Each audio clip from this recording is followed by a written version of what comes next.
Olá, estamos mais uma vez aqui para mais uma videoaula. Nós já estamos na lição de número 12. Vamos estudar hoje Mateus capítulo 26 e capítulo 27, que tem por tema o julgamento e a morte de Jesus. O texto áureo vai dizer o seguinte: o centurião e os que com ele guardavam a Jesus, vendo o terremoto e tudo que se passava, ficaram possuídos de grande temor e disseram: verdadeiramente este era filho de Deus. Mateus capítulo 27, versículo 54. A verdade prática diz: Jesus voluntariamente levou sobre si os nossos pecados e consumou a obra da salvação, triunfando na cruz. Mateus 26, ele registra os eventos da quarta e da quinta-feira da última semana de Jesus aqui na Terra. Então a gente vê que o cenário ele já está montado.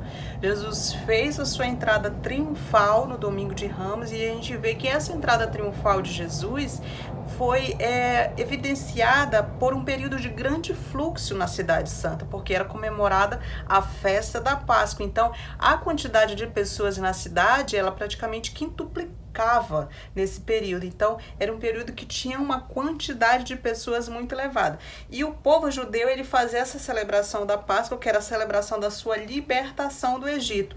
Então, essa festa, ela girava em torno de um cordeiro que deveria ser morto. Veja se existe um período mais propício para Jesus se apresentar e para ser já a semana mesmo da crucificação de Jesus. E Jesus, ele escolhe essa festa para ele morrer, porque ele é o Cordeiro de Deus que tira o pecado do mundo, o nosso Cordeiro Pascal que foi imolado. Mateus, ele vai registrar a conspiração dos sacerdotes e dos anciãos do templo a respeito da conspiração 2 dias antes da festa da Páscoa para atrair Jesus e para levá-lo à morte. Só que eles já haviam decidido que fariam isso somente depois da festa, porque eles temiam a reação do povo.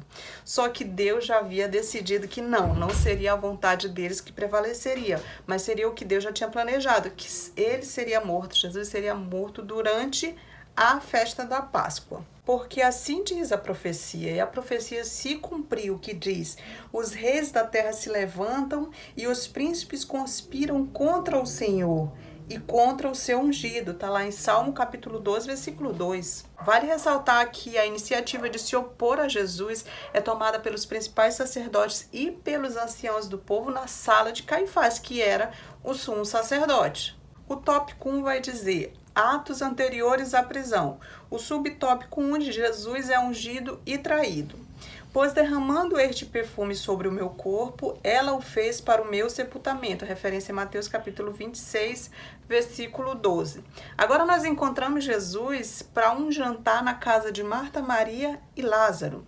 E nesse jantar uma mulher se destaca. O nome dela é Maria, que é justamente a irmã de Marta e Lázaro.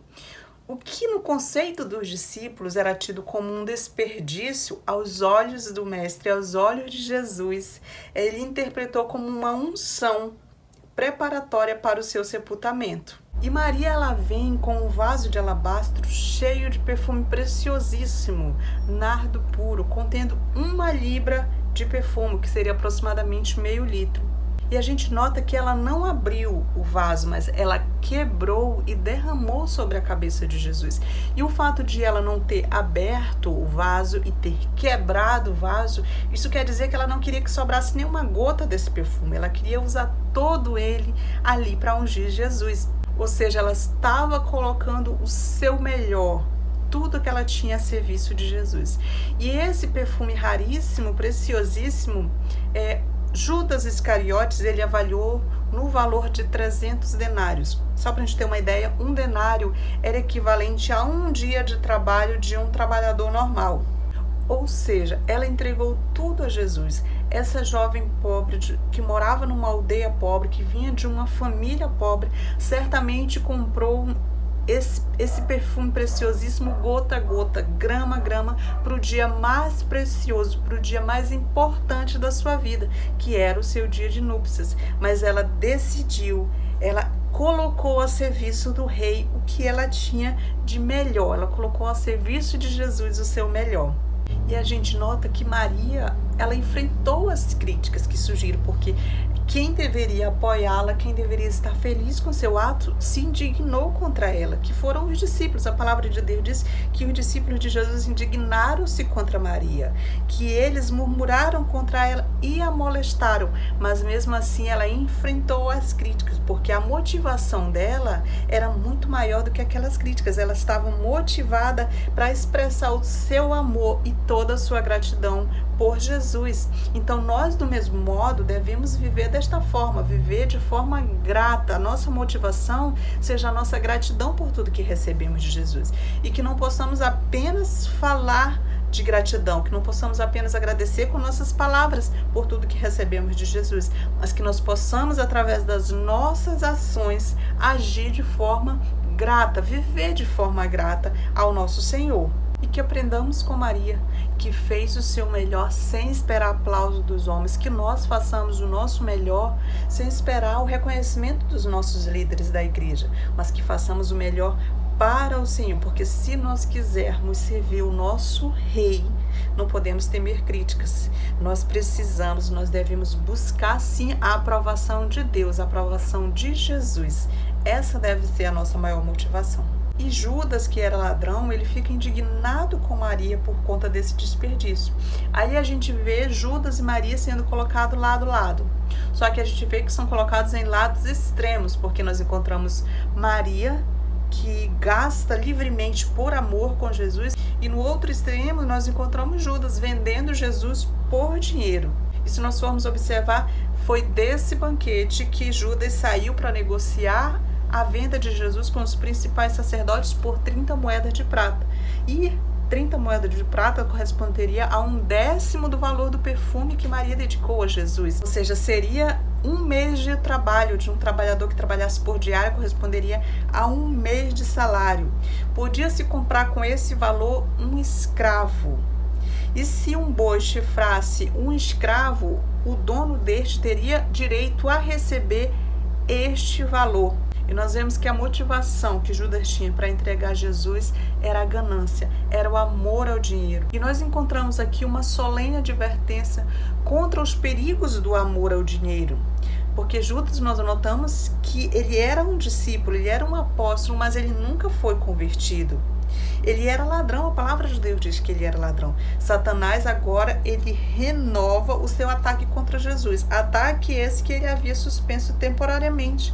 Ele havia tentado Jesus no deserto, e depois nós vemos novamente ele usando Simão Pedro, e agora nós encontramos ele usando Judas. Então, novamente, Satanás ataca Jesus. O subtópico 2 diz a Santa Ceia, porque isto é o meu sangue, o sangue da nova aliança, derramado em favor de muitos para a remissão de pecados. Referência Mateus capítulo 26, versículo 28. Então agora Jesus vai com seus discípulos para o cenáculo para comer a Páscoa. E interessante notar que Judas está entre eles.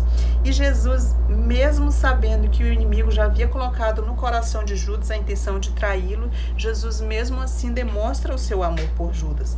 E mesmo com tudo isso, Judas ele não se arrepende. Judas ele não se quebranta mesmo com tudo isso, diante do amor de Jesus. Pelo contrário, ele finge ter plena comunhão com o Senhor e ele participa daquele momento.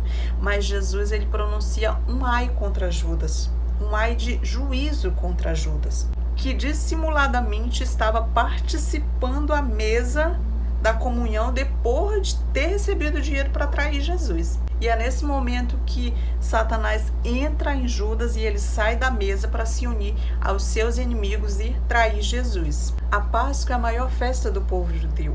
Olhando para o passado, ela remete para a libertação do povo egípcio. Olhando para o futuro, ela aponta para a cruz, onde Jesus ele abre as portas e nos liberta, nos livra da escravidão do pecado e nos torna livres. A Páscoa, ela aponta para o sacrifício de Cristo. Agora não tem mais necessidade de sacrifício de cordeiro, não tem mais necessidade de sacrifício de animais, porque o cordeiro sem mácula, o cordeiro sem mancha, o cordeiro sem defeito, o cordeiro de Deus que tira o pecado do mundo, ele será imolado por amor a nós.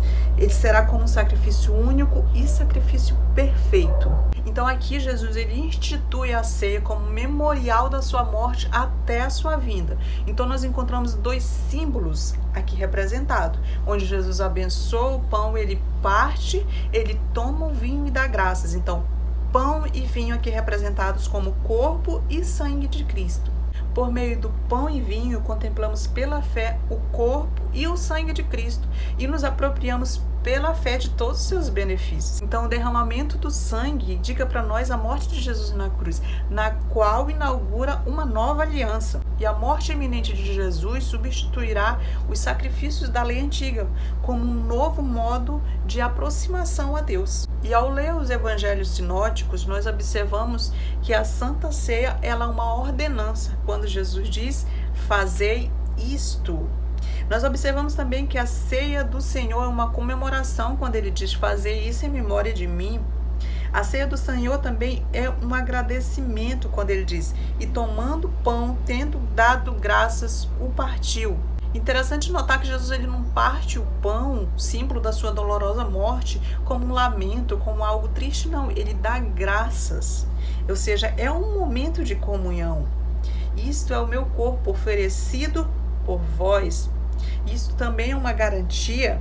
Na antiga aliança, o aspergir do sangue de um animal, ele era sinal de que o povo estava incluído no relacionamento proposto pela aliança. Jesus ele inaugura a nova aliança com o seu sangue.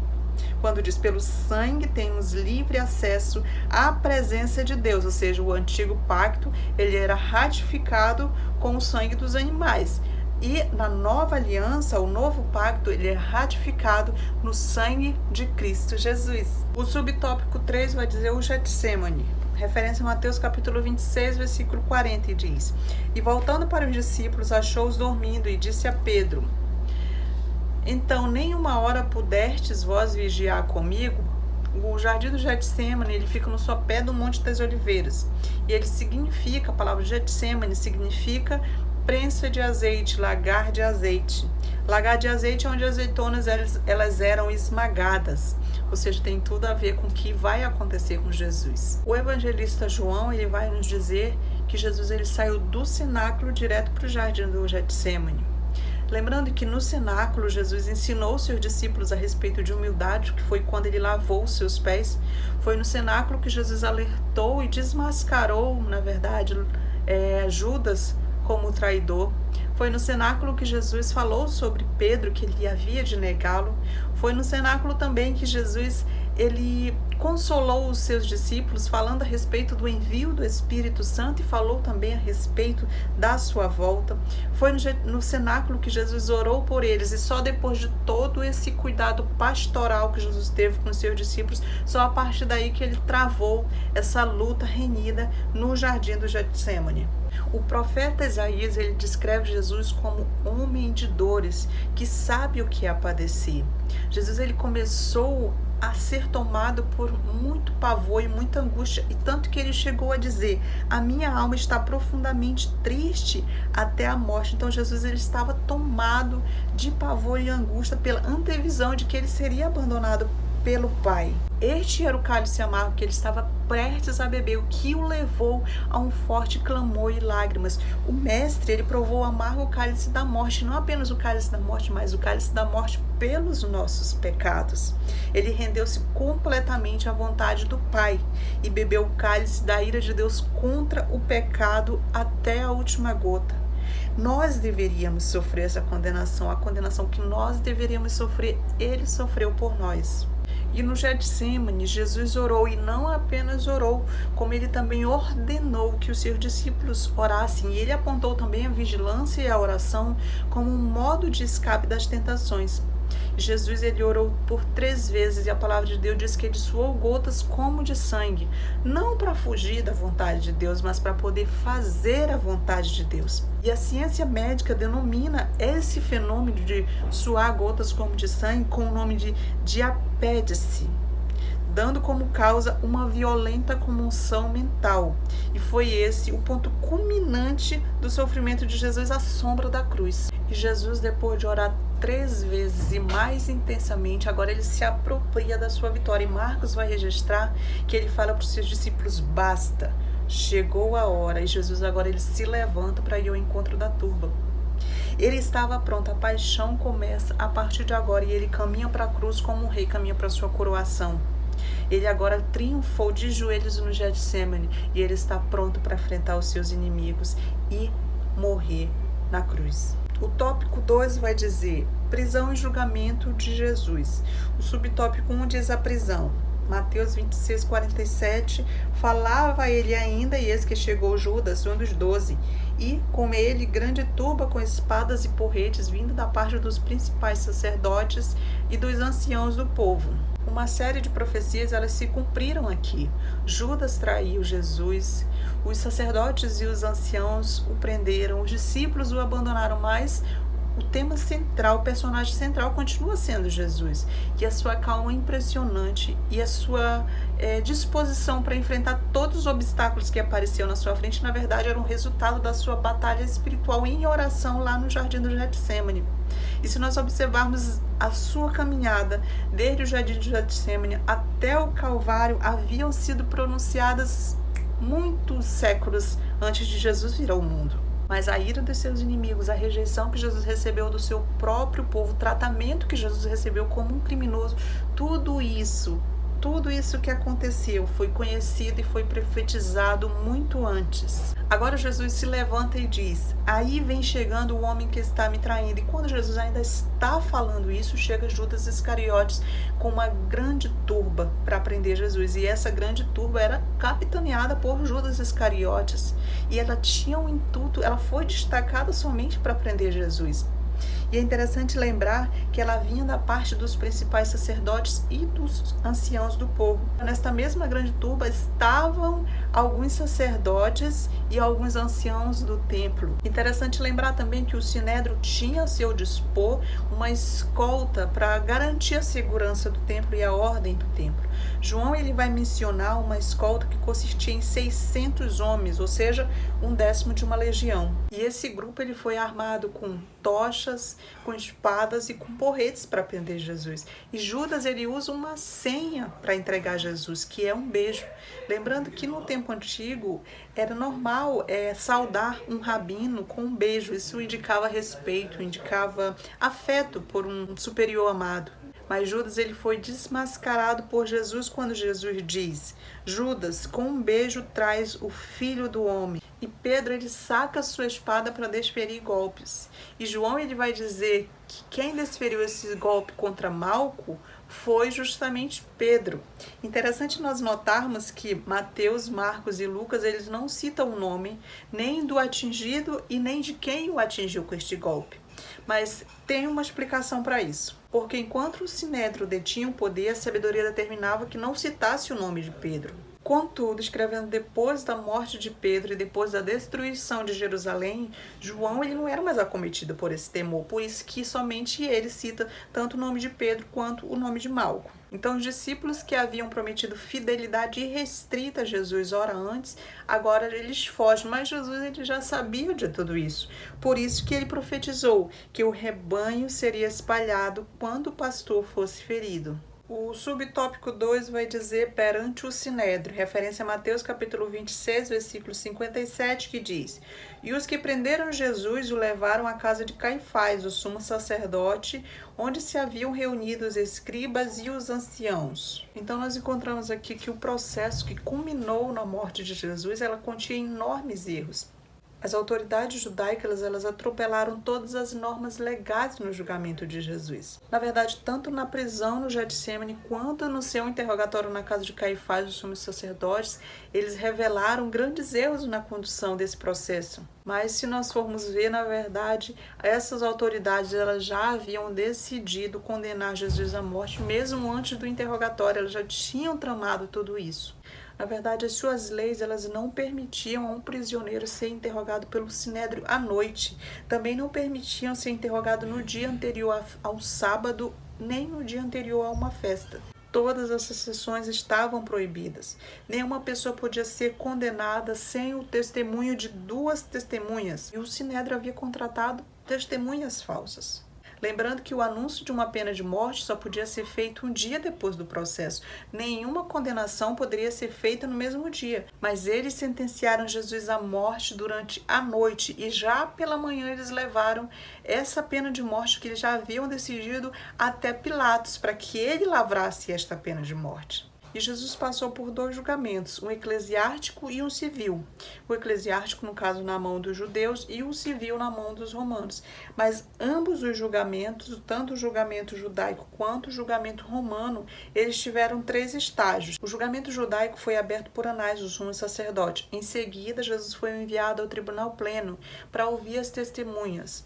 De manhã, ele foi enviado à sessão matutina, onde já era feito o voto final para a condenação. Então Jesus foi enviado a Pilatos, e Pilatos, por saber que Jesus era galileu, ou seja, saber que Jesus era da Galileia e a Galileia estava sob a jurisdição de Herodes, ele o enviou a Herodes, e Herodes enviou ele de volta a Pilatos. Só para nós entendermos bem a ordem das coisas, Jesus, depois de sair do Getsemane, ele foi conduzido até Anás, que era o sumo sacerdote, que apesar, na verdade, de ter sido destituído como sumo sacerdote pelos romanos, muitos judeus ainda o consideravam como o verdadeiro sumo sacerdote. Ele era sogro de Caifás, que era quem Roma tinha colocado como sumo sacerdote. E ele exercia uma enorme influência na direção política da nação por meio de Caifás. Depois disso, Jesus ele foi encaminhado ao Sinédrio, lembrando que o Sinédrio era a Suprema Corte dos Judeus e ela era composta por 71 membros. Entre eles estavam os saduceus, os fariseus, os escribas e homens respeitados que eram os anciãos. O sumo sacerdote era quem presidia esse tribunal. Nessa época, os poderes dos sinédrios eles eram limitados, porque quem governava, na verdade, era Roma. Então, eles tinham plenos poderes religiosos. Parece que também eles tinham poderes de polícia para prender, mas eles não tinham o poder para condenar. Ou seja, eles não podiam condenar, mas eles preparavam uma acusação contra aquela pessoa e levavam esta acusação deste réu até o governador, para que o governador de Roma pudesse julgar e somente ele podia condenar à morte. E diante das falsas acusações, Jesus ele guardou silêncio, ele não falou nada. E se cumpre aí a profecia que diz: como ovelha muda perante os seus tosqueadores, ele não abriu a boca. Então Caifás, que estava determinado a condenar Jesus, ele esquece toda a diplomacia e sob juramento ele faz a fatídica pergunta, a decisiva pergunta: eu te conjuro pelo Deus vivo, que nos diga se tu és o Cristo, o Filho de Deus. Jesus respondeu: tu o disseste. Entretanto, eu vos declaro que desde agora vereis o Filho do Homem assentado na direita do Todo-Poderoso e vindo sobre as nuvens do céu. Jesus aí afirma a sua divindade e faz uma advertência para o Sinédrio, dizendo que da próxima vez que eles verem Jesus, ele estará num ponto, no lugar de autoridade, à direita do Pai. Aí ele vai julgar a todos eles. É isso que Jesus está falando. O subtópico 3 vai dizer perante Pilatos, referência a Mateus capítulo 27, versículo 11, que diz: Jesus estava em pé ante o governador e este o interrogou dizendo: és tu o rei dos judeus? Respondeu-lhe Jesus: tu o dizes. Então agora os judeus eles acusam Jesus diante de Pilatos.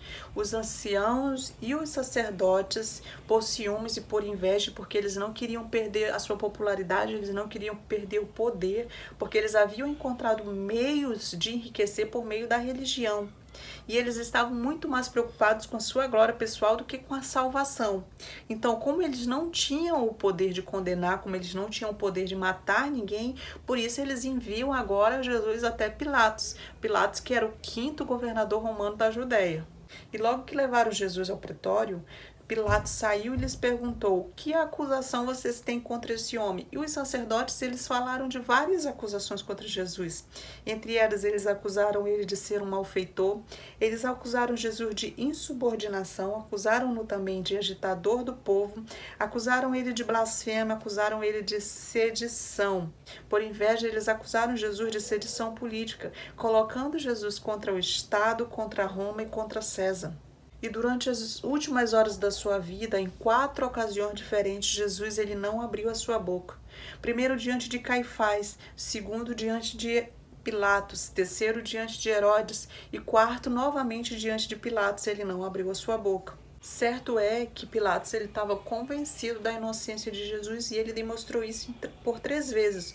No começo do julgamento, quando o Sinédrio levou o caso até ele, no meio do julgamento, quando ele foi encaminhado até Herodes e Herodes examinou e mandou ele de volta, e no final, quando ele pergunta para o povo que mal fez este homem, então Pilatos ele tinha certeza da inocência de Jesus e ele sabia do ciúme e da inveja dos judeus contra Jesus. E tanto que a sua mulher alerta ele para que ele não faça, que ele não se envolva na condenação de Jesus, porque Jesus era um justo. Mas Pilatos, para tentar acalmar os judeus, ele diz o seguinte: portanto, depois de o castigar, soltá-lo-ei. Lembrando que o açoite romano era algo terrível. O réu ele ficava atado e dobrado de tal forma que as suas costas ficavam completamente expostas aos açoites. E este açoite, este chicote, ela era uma larga tira de couro e nas pontas tinha bronze, tinha pedaços de chumbo e tinha ossos nas suas pontas. E por meio desses açoites, o corpo deles era rasgado. Muitos tinham seus olhos arrancados. Alguns até ficavam loucos e poucos eram os que aguentavam esses açoites sem desmaiar, de tão forte, de tão pesado que eles eram. A flagelação romana era executada de forma bárbara. O delinquente ele era desnudado e amarrado em uma coluna ou em uma estaca ou simplesmente jogado no chão e o seu carrasco ele batia nele até não aguentar mais, até ele se cansar ou até que os pedaços das carnes ensanguentadas ficassem pendurados no corpo das vítimas. Pilatos ele propôs anistia a um criminoso esperando que a multidão, que o povo escolhesse Jesus, mas não, o povo escolheu Barrabás, um criminoso. Marcos descreve Barrabás como homicida e tumultuador. Mateus descreve ele como um preso muito conhecido. Já João descreve como um salteador. Ou seja, embora Pilatos tenha reconhecido a inocência de Jesus, ele sucumbiu à pressão do povo e enviou Jesus para ser crucificado. O tópico 3 vai dizer a crucificação e a morte de Jesus. O subtópico 1 fala as humilhações. Mateus capítulo 27, versículo 29, que diz: tecendo uma coroa de espinhos, puseram-lhe na cabeça, e na mão direita um caniço, e ajoelhando-se diante dele, o escarneciam, dizendo: salve, rei dos judeus. Primeiro, eles zombaram de Jesus como rei. O manto escarlate, a coroa de espinho, era uma forma de ridicularizar Jesus como rei. Segundo, zombaram dele como filho de Deus, esbordoaram-lhe a cabeça e cuspiram nele, e ajoelharam-se diante deles e o adoraram. Depois de todos os escárnios, eles conduziram Jesus para fora para crucificá-lo. E o açoite que Jesus havia sofrido, o açoitar antes da crucificação, fazia parte da pena de morte que os romanos colocavam sobre os réus. O subtópico 2 vai dizer a crucificação. Referência a Mateus capítulo 27, versículo 46, que diz: por volta da hora nona, clamou Jesus em alta voz, dizendo: Eli, Eli, lama sabachthani, o que quer dizer: Deus meu, por que me desamparaste? Agora Jesus faz a sua caminhada para a cruz. Ele que desde a noite anterior havia sido castigado e havia sido escarnecido. No pretório de Pilatos, ele foi humilhado, ele foi açoitado. Nesse inteirinho, os soldados obrigam Simão Cinereu a carregar a cruz para Jesus. E Jesus chega no Gólgota, local onde ele foi crucificado, que também significa lugar da caveira. Lembrando que a morte de cruz era a forma de os romanos condenar os seus réus. E para os judeus, a morte de cruz ela era tida como maldita, como maldição. Aquele que era pendurado na cruz era tido como maldito. A pessoa que morresse na cruz morreria de cãibra, morreria com dores cruéis, morreria de asfixia. A morte vinha por sufocação, por esgotamento ou hemorragia. Jesus foi despido de suas vestes, que foi repartidos pelos soldados. Ele foi zombado quando colocaram a descrição com o motivo da sua morte. Essa inscrição dava o nome e o lugar de origem, quando dizia Jesus Nazareno, e a causa da sua morte, que dizia Rei dos Judeus. O tópico 3 diz a morte. Mateus capítulo 23, versículo 54, que diz: Os centurião e os que com ele guardavam a Jesus, vendo o terremoto e tudo que se passava, ficaram possuídos de grande temor e disseram: verdadeiramente este era filho de Deus. Jesus foi crucificado às 9 horas da manhã. E de meio-dia até as 3 da tarde houve trevas sobre a terra. Lembrando que nas 6 horas que Jesus ficou na cruz, ele proferiu 7 palavras, sendo que 3 dessas palavras eram direcionadas, eram em relação às pessoas. A primeira foi uma palavra de perdão, quando ele diz: Pai, perdoa-lhes porque não sabem o que fazem. Segundo, uma palavra de salvação, quando ele diz: hoje estarás comigo no paraíso. 3, palavra de afeição, quando Jesus fala: mulher, eis aí o teu filho, filho, eis aí a tua mãe. Uma palavra foi em relação a Deus, quando ele disse: Deus meu, por que me desamparaste? E 3 palavras foram em relação a si mesmo, quando ele disse, na palavra de agonia: tenho sede. Palavra de vitória, quando ele disse: está consumado. Palavra de rendição, quando ele disse: Pai, nas tuas mãos eu entrego o meu espírito. E Jesus deu o seu brado de triunfo quando ele disse: está consumado. E quando ele disse: Pai, nas tuas mãos entrego o meu espírito. Esse brado de triunfo de quem consumou a obra de redenção, de quem pisou na cabeça da serpente, de quem venceu o inimigo por nós, de quem nos comprou para Deus. E é importante lembrar que Jesus, ele não foi morto. Jesus, ele se entregou para morrer por nós. Ele se entregou como sacrifício pelo pecado do seu povo. Então o véu do templo foi rasgado, e o véu rasgado significa o término, a abolição de toda a lei cerimonial judaica. A partir de agora, toda a humanidade tem acesso ao Santo dos Santos através da morte de Cristo. E a morte de Cristo, ela trouxe um terremoto para Jerusalém. E esse abalo sísmico, ele fendeu as rochas e ele abriu os sepulcros. E muitos dos que dormiam em Cristo, eles ressuscitaram. E muitos viram essas pessoas andando em Jerusalém. E o reconhecimento do centurião romano que acompanhou do séquito até o Calvário. E ele reconheceu: esse verdadeiramente é o Filho de Deus. Então o caminho para Deus foi aberto. Jesus abriu um novo e vivo caminho.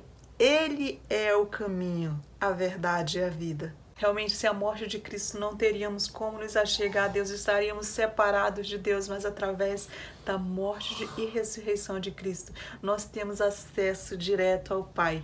E com isso nós finalizamos mais uma lição, espero ter ajudado vocês.